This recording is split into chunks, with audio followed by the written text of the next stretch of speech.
Hello, everybody. Welcome back. I am very excited to have this next lady on the show. She's a very good friend of mine. She is the Director of EMDR at FHE Health Shatterproof program for first responders, the one, the only, the superstar, Annalee Moody. Hey, Patrick, how are you? I am doing well, my friend. We go back a few years. We actually started at FHE together. Remember that? We're sitting right next to each other. Yeah, at orientation, I sure do. Orientation. And now you are a clinician, primary clinician at FHE or at Shatterproof. Now you're the Director of EMDR, and it's very well deserved. You are very good at what you do. But for the listeners out there who don't know who Annalee is, tell us a little bit about your background. Sure, of course. Well, first, thanks for having me on the show. Absolutely. This is exciting. And I just want to thank you for all you do for the listeners and for all of us at FHE and for all of our FHE folks at Shatterproof and in the program. So just want to say thanks, of course. Appreciate it. Me, my name's Annalee Moody, and I'm a therapist primarily. I grew up in the Midwest, and that's where I'm from, before I relocated to Florida to work at FHE for Shatterproof in their program there. And I was in private practice before and became a certified first responder counselor. That put me on the radar, and I got recruited to work at FHE for Shatterproof. So it's been kind of a dream job come true that I didn't realize was even a thing. Mm-hmm. And prior to that, you know, I'm a veteran of the Army Reservist. I was a military police officer for a couple of years. And before I was a therapist, I also had a career, almost 15 years in EMS, was a medic for the bulk of that career too. Excellent. Well, thank you for your service. Now, Annalee, you're well-known clinician. You've been out there, you've been practicing for a long time. I mean, you work with first responders every day. How important do you think it is for somebody, again, there's a lot of clinicians out there. How important do you think it is for a clinician such as yourself to have a first responder military background? I mean, obviously it's not a requirement, but how important do you think it is in making that connection with first responders? Well, I think it's significantly helpful. Yeah. You know, I think you have to either have a background as a first responder, as a veteran, or both, in order for that trust factor to be there, and in order to just start a therapeutic relationship that works. If you don't have the background, you can get the specialized training. You know, there are lots of good ones out there. Like I said, the certified first responder counselor training is really good. And then you know, just getting boots on the ground in your area with doing ride-alongs as a clinician with local, you know, the PD and law enforcement and, you know, the fire department and EMS, they love that.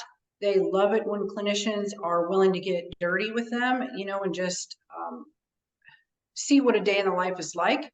There's also training such as Mile in Our Boots Academy that I went through in South Carolina, where they put you through, it's 4 days long at the county fire training center there.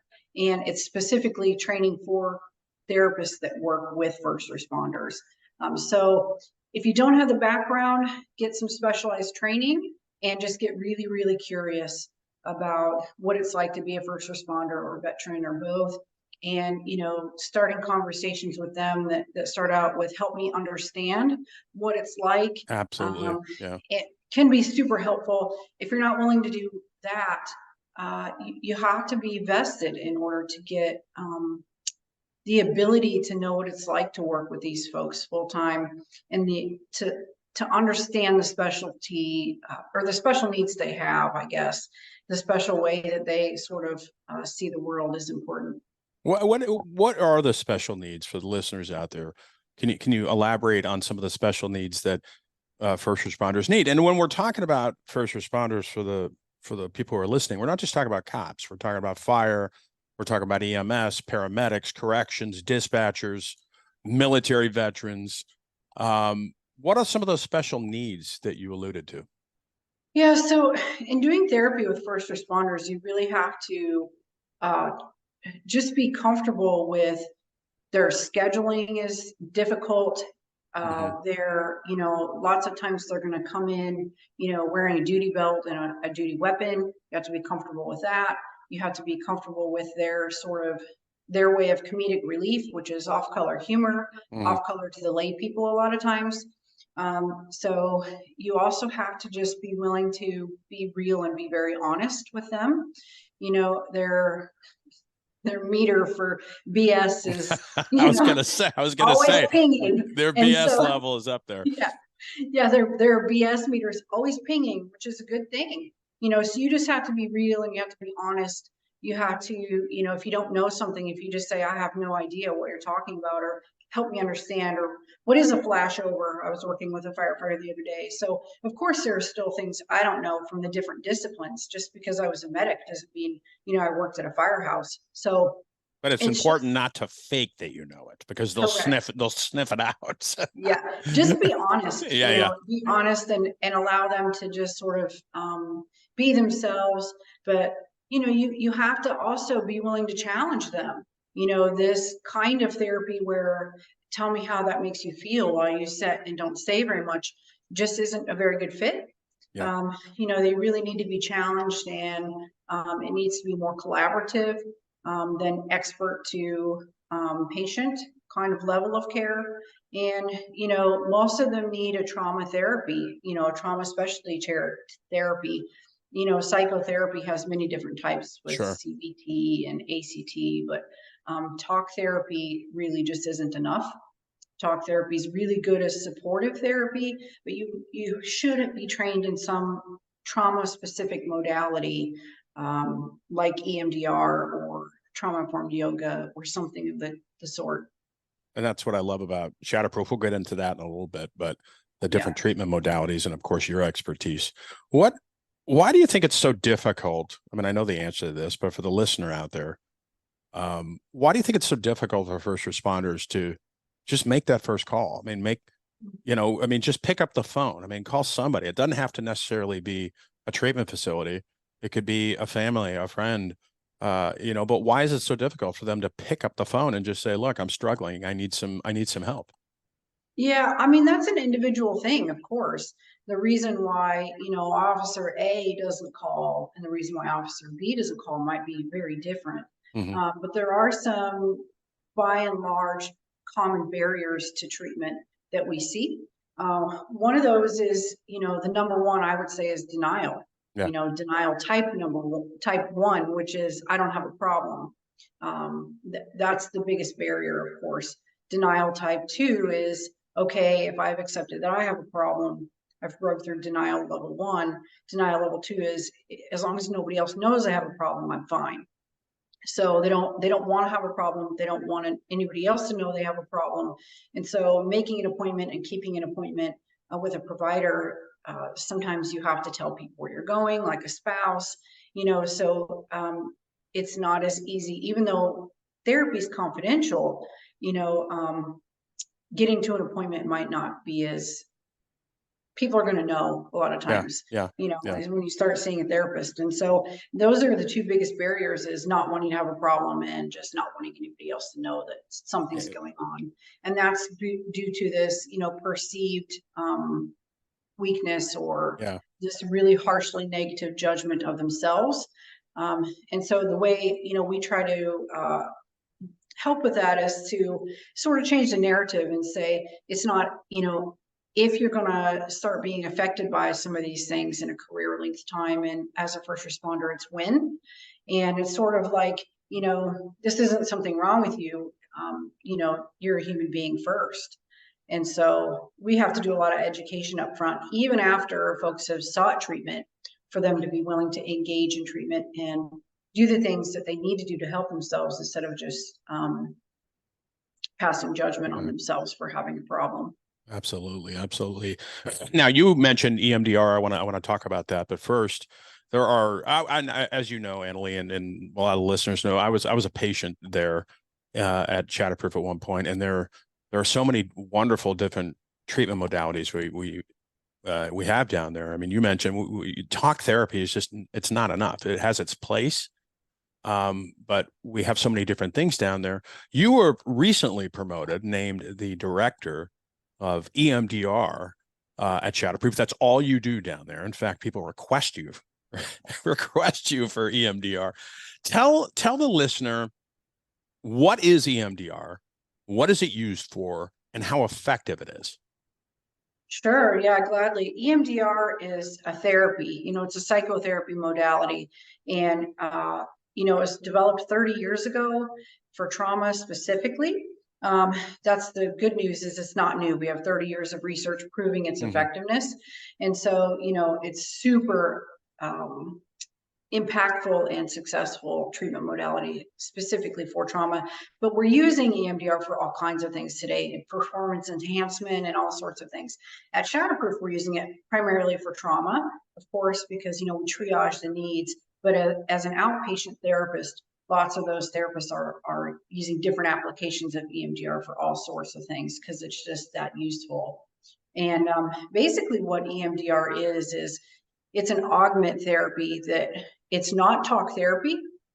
What we do is we use bilateral brain stimulation, which sounds Frankensteinish, but it's not, right? There's several different ways to facilitate the bilateral brain stimulation, and the manner in which the therapist uses the brain stimulation varies from therapist to therapist. There's no right or wrong way. Each therapist sort of has their preference, and the reason why you might use one modality over another might depend on the patient population you're working with and the type of therapy setting and session you're doing, with length of time and those sorts of things. So we use rapid eye movements, which is the traditional method to facilitate brain stimulation, that I facilitate with my hand. Sometimes I'll layer the stimulus and have patients hold hand buzzers that vibrate at the same time, because first responders need a higher level of stimulus, because their neurological system has been sort of jacked up, if you will, over time. They're very used to being in a hypervigilant state and sustaining a hypervigilant state for long periods of time.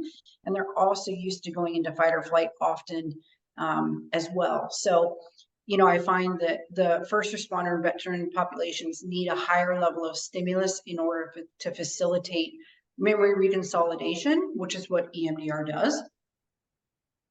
So the program that we developed here at Shatterproof is based on intensive EMDR therapy, which is EMDR therapy in a different application, where we're using longer sessions, longer sets of stimulation during the session.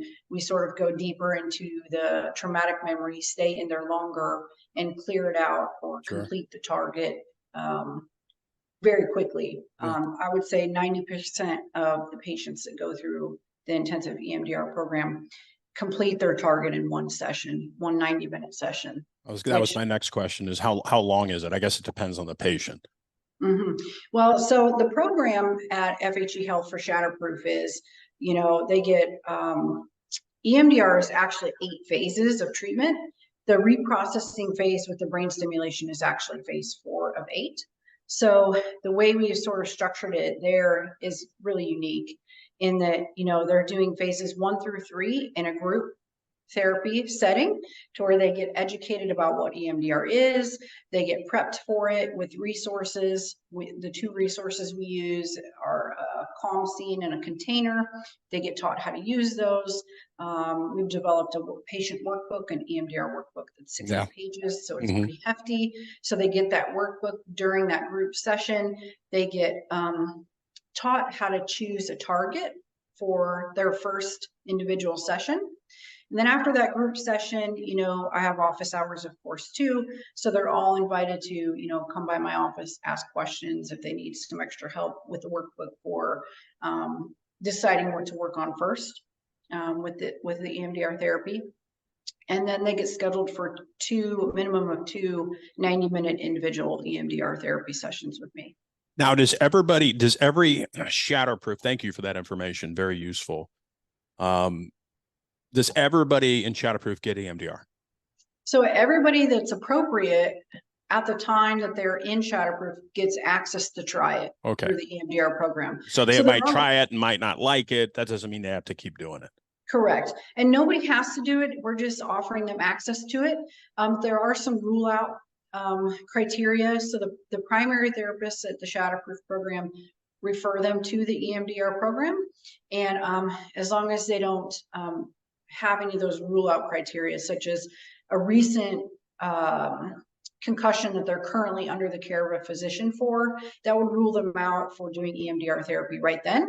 Because we need the brain to heal, of course, first, Sure, before getting in there and doing any brain stimulation. So there are a few criteria like that that might rule them out from being ready or appropriate for EMDR while they're with us in Shatterproof.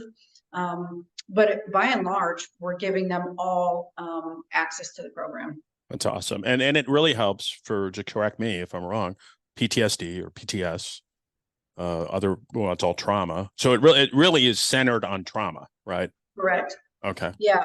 Basically there's three sort of areas that EMDR works on for trauma specifically. The first aim of EMDR therapy is to reduce the disturbance level. That means how disturbing it is when you think of it now. We use a 1 to 10 scale, 10 being the worst, disturbance you can imagine. And we try to get that disturbance level down as close to 0 as possible, meaning when I think about it now, it's no longer disturbing to me. The second aim of EMDR is to get rid of the somatic or bodily sensations, the physiological sensation that comes with a traumatic incident or traumatic memory. Folks might say, every time I drive past this residence, I get sweaty and I get sick to my stomach and my heart starts beating fast. That's exactly what we're talking about with that. So EMDR wipes that out to where there's no longer a disturbance associated with it. I no longer get upset. I no longer feel guilty. I no longer feel shame. I no longer get angry. I no longer get scared. So you said that wipes it out. Now, correct. It doesn't get rid of the memory, right? It just, okay, the memory's always there, but you don't have the same anxiety level with it now, right? Correct. Okay. So you always have the memory, and you always have the knowledge of what happened, but it's no longer bothersome to you now. Yeah. And so it gets rid of the disturbance level, gets rid of that somatic response that happens. And then we replace the negative cognition about you that's connected to that incident, right? With a positive cognition or a positive thought. So EMDR does all three of those. Oh, it's amazing. It's like, it's amazing. I went through EMDR when I was down there. Actually, I think I went through like a hybrid. Annalee, we've talked about this before. I've never went through like your EMDR. And I know EMDR has a very high success rate. Is there any times where EMDR, I guess maybe it's too broad of a question, where EMDR will not work on somebody? It's interesting. The literature says it doesn't work for 100% of people who try it, of course. There's no treatment modality that's 100%. Yeah, 100%. No, doesn't exist. Right, exactly. But by and large, I've never worked with somebody who hasn't been significantly benefited from trying and using EMDR therapy. Again, it's this intensive format. And again, it's being used in a program setting that's right there in a safe environment, in an inpatient setting where they're getting access to all kinds of different treatment modalities sort of all at once while they're there with us. So they're getting, our neurorehabilitation. So the pump, if you will, if we talk about the brain as a pump, the pump is primed. Yeah. And, it's the perfect time to get in there and get rid of what I call the big fish, the biggest thing that's bothersome to you. It's sort of the perfect environment. And so, I think the numbers are interesting. I was doing intensive EMDR with my caseload as a primary therapist for almost 2 years at Shatterproof before we developed this program for, the entire cohort of Shatterproof, for the entire community to get access to EMDR. And so we've been doing the EMDR program for about 2 months now. And in 8 weeks' time, we gave 98 patients access to EMDR through the program. So the stats are pretty awesome. And the success is just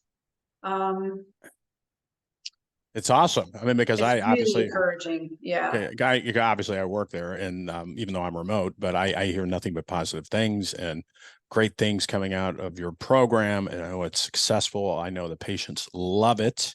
And like Mhm. you said, it's just not EMDR, which is the gold standard, by the way. Like you said, it's been around for a long time. But it's Yeah. also they're getting neurotherapy, they're getting breath therapy, they're getting biobed, they're doing yoga. So it's just one good thing after another that kind of reinforces, puts everything together. Yeah, it's very exciting. Thankfully, Shatterproof is a program that's very innovative. Yeah, And, we care so much about just helping our people get better the best way we can and the fastest. We recognize everybody has a life to get back to. absolutely. And, we just want them to get back to it as healthy and safe as possible. And, EMDR is a really powerful tool that uh, it sort of speeds up the process, if you will. Absolutely. Now, why do you think some people, Annalee, shifting gears a little bit, the program itself I'm talking about Shatterproof, has a very high success rate. People leaving and they complete the program. And what I mean by that is very few, if any, not that I know of, people go AMA. They just leave, Shatterproof. Why is it with some people, they get back to their world, they get back to their environment that they came from, and they relapse and they end up coming back. And I'm not saying, I should have prefaced by saying there's nothing wrong with coming back to treatment. It's not a one size fits all or one try, Yeah. it's going to fix everybody. But we see a lot, or I shouldn't say a lot, but sometimes people, they just come back. They're not doing the work. And I think I just answered the question. Yeah, I think actually by and large that most people who have difficulty after they complete the program and get back to their regular life, most often, I'm not blaming anyone, but most often they're not following through with their aftercare Absolutely. plan and their aftercare treatment. And part of that is, when you're in the program, you're in this protected environment and you get feeling awesome. You feel like you're on top of the You're in mountain. the bubble. That's Right. how And I viewed so, it, when I right. was in So treatment. exactly. We work real hard to try to teach them while they're there that you feel like you're on top of the mountain, but don't let this give you a false sense of security that you're done with therapy, or that you don't have to do anything else. That if you're there for addiction or substance abuse, you really need to stick with your therapy program, your IOP program, if that's what you're doing, that's an intensive outpatient program. You really need to start getting a community support, whether that's AA or whether that's smart recovery. Doesn't really matter what kind of, Something. social, sober support network you're using. And especially for mental health too, you have to create a community around you of support. And that doesn't mean you have to put it on blast that you've had some sort of treatment, but you have to be willing to tell the people who love and care about you and are trusted supports how things are going for you, what's going on with you, and to engage with therapy long term. That's one of the biggest misconceptions is, that Shatterproof is just sort of like, gonna fix everything. Like if I broke my arm, I go to the ER, they cast it, and I don't have to do anything else. A program like Shatterproof is just the beginning of, Absolutely. your treatment, especially if you haven't had any treatment before. So it gets you ready to do the long-term outpatient treatment that you need to keep doing. Now, that doesn't mean you have to do, twice a week therapy for the rest of your life, but until you get to a functional level that you need to be at, then you can ratchet it down some, between you and your provider and, just sort of drop down Yeah, over time. absolutely. Absolutely. And I still have a therapist, that. I mean, I still talk to a therapist, and it's been a while since I've been in Shatterproof. But I tell people all the time, and they gave me the foundation. Now I need to build on that foundation. Because you're going to have bad days. And I tell people this all the time. Now my good days eclipse my bad days by, a lot, but you are going to have those bad days. So what are you gonna do? Are you gonna Yeah. revert back to those same behaviors that got you messed up in the first place? Or are you going to pick Yeah. up the phone and use your network and use the people and the tools and the techniques that you've learned to get you through there? Yeah, exactly. I mean, especially for folks who complete the program and they go back to work as a first responder. Trauma exposures, as are cumulative. Yeah. And, just because you offload or reprocess or get some therapy for some of the exposures you've already had isn't preventative. It doesn't prevent life, personal or professional exposures from happening. So you really have to keep up in real time. There's that, lots of people talk about the bucket. When your bucket gets full, it starts overflowing, that whole analogy. Well, it's going to keep getting filled up. You can't just go to a treatment center once, for 30 days, empty the bucket, and then think you're good to go forever, Yeah. especially for those folks, like I said, who are still on the job. Well, yeah, and especially I viewed it. I mean, there was a reason why and not everybody does this. I mean, just using me as an example. I mean, I love Colorado, but I left Colorado because I didn't want to go back to the same place and have some of the triggers that were there. Now, I know that's not for everybody, and some people can't do that, but I was able to do that. And you're going back to your environment. So you're going right back into that spot that triggered you or got you depressed or, God forbid, something else worse. Right. So it's going to be even more challenging for you, because Right. you're better now, you're feeling good, but still you have those maybe negative influences around you trying to pull you back. Mm-hmm. Yeah. It takes time and work together. It's an adjustment, Yeah. and it's therapy and, your mental health, just like physical health, it's a lifestyle adjustment. Absolutely. And so you can't just reach for the easy button, whether it's alcohol Yeah. to make you feel better, right, at the end of the day, or isolating yourself away from other people. That's used more commonly even than alcohol as one of these, what we call maladaptive coping skills. You can't use those things and stay healthy. So we teach you how to, avoid those. But it's a lifestyle change to stay mentally healthy too, and to deal with stuff instead of just suppress it, deny it, pretend it doesn't bother me, pretend nothing affects me. That's the lifestyle that most responders are used to before they come to some kind of treatment. Absolutely. Annalee Moody, any final thoughts, any words? You've been given tremendously great advice, but for somebody out there who's struggling right now, who's listening to you and hearing all this great stuff but is still on the fence with making a call or reaching out, I mean, what advice would you give them? Well, I would say, first of all, you have to get honest with yourself. Mm-hmm. And once you get honest with yourself and get the ability to be honest with yourself about what's going on, then you need to get honest with another person, even if it's just about one thing, or one aspect of what's bothering you. A trusted person. I'm sorry, correct. I didn't interrupt. Yeah, a vetted, yes. Trusted person. Exactly. With just another human being who's trusted. If you don't have anybody you trust in your environment, call a 1-800 number, right? Yeah. Hopefully you have somebody in your environment that you can trust that actually cares about you for real. But if you don't, use the 1-800 number. Just get honest with you, talk to somebody else about what's going on. Try an outpatient therapist if you need to. Not everybody needs to come to an inpatient level of care, of course. But sometimes people feel that that's the best option. Absolutely. So that's the thing is, I would say it's easy for me to say, don't be afraid, right? Of course, because I know what's involved, but I think fear is the biggest liar, of course. So, I would just say, don't let fear limit your potential. And, we're here to help people just get better and get back to life.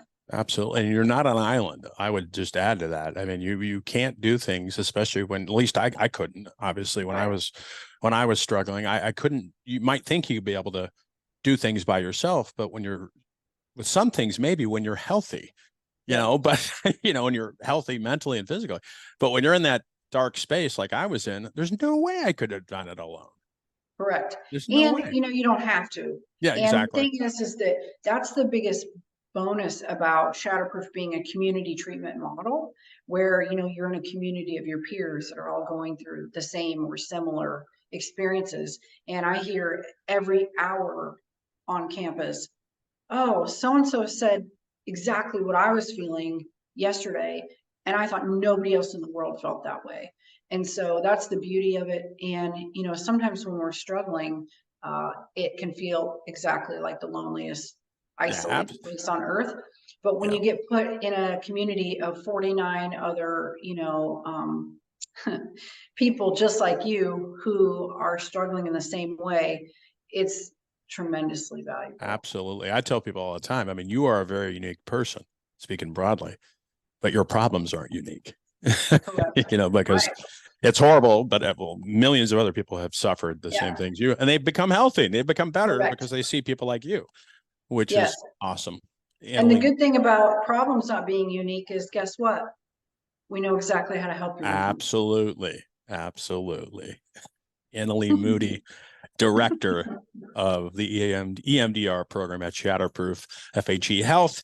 You are amazing. You know that. I talk to you a lot. You're one of my dearest friends. Thank you for coming on. Thank you for sharing your wealth of information. And congrats for the listener out there. Annalee got a new, beautiful home in Florida, and she's been painting all day. I have been painting all day. Thank you so much, Patrick. You are amazing, my friend, and I will talk with you soon. Okay. Have a good day. You too.